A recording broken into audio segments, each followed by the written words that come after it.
The Wonderful Wizard of Oz. Chapter 21. The Lion becomes the king of beasts. After climbing down from the China Wall, the travelers found themselves in a disagreeable country, full of bogs and marshes and covered with tall, rank grass. It was difficult to walk without falling into muddy holes, for the grass was so thick that it hid them from sight. However, by carefully picking their way, they got safely along until they reached solid ground. But here the country seemed wilder than ever, and after a long and tiresome walk through the underbrush they entered another forest, where the trees were bigger and older than any they had ever seen.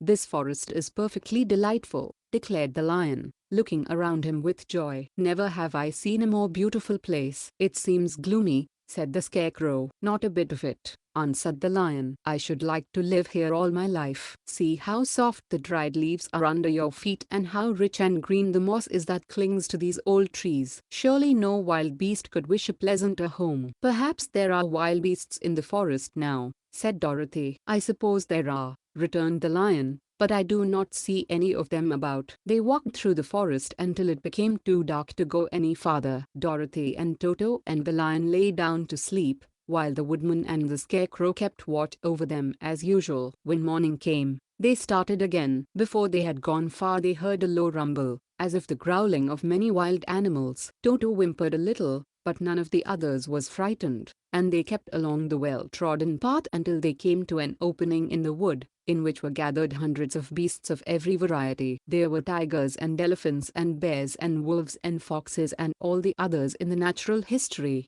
and for a moment Dorothy was afraid. But the lion explained that the animals were holding a meeting, and he judged by their snarling and growling that they were in great trouble. As he spoke several of the beasts caught sight of him, and at once the great assemblage hushed as if by magic. The biggest of the tigers came up to the lion and bowed, saying, "Welcome, O King of Beasts. You have come in good time to fight our enemy and bring peace to all the animals of the forest once more." "What is your trouble?" asked the lion quietly. "We are all threatened," answered the tiger, "by a fierce enemy which has lately come into this forest. It is a most tremendous monster, like a great spider, with a body as big as an elephant and legs as long as a tree trunk. It has 8 of these long legs, and as the monster crawls through the forest he seizes an animal with a leg and drags it to his mouth, where he eats it as a spider does a fly. Not one of us is safe while this fierce creature is alive, and we had called a meeting to decide how to take care of ourselves when you came among us." The lion thought for a moment. "Are there any other lions in this forest?" he asked. "No, there were some, but the monster has eaten them all. And, besides, there were none of them nearly so large and brave as you. If I put an end to your enemy, will you bow down to me and obey me as king of the forest?" inquired the lion. "We will do that gladly," returned the tiger, and all the other beasts roared with a mighty roar.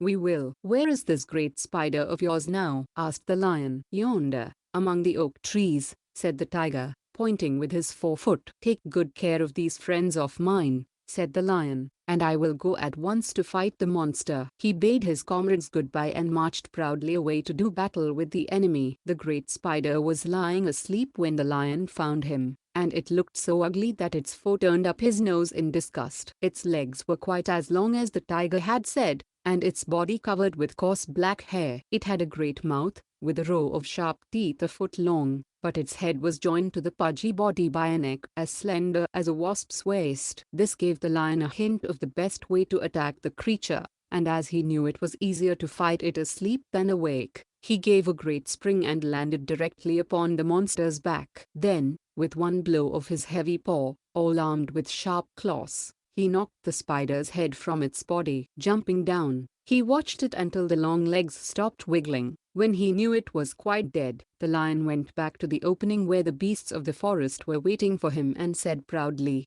"You need fear your enemy no longer." Then the beasts bowed down to the lion as their king, and he promised to come back and rule over them as soon as Dorothy was safely on her way to Kansas. Chapter 21 ends here. Thank you very much for listening. Subscribe our channel for more, click bell button to get notification and give thumbs up if you like my work.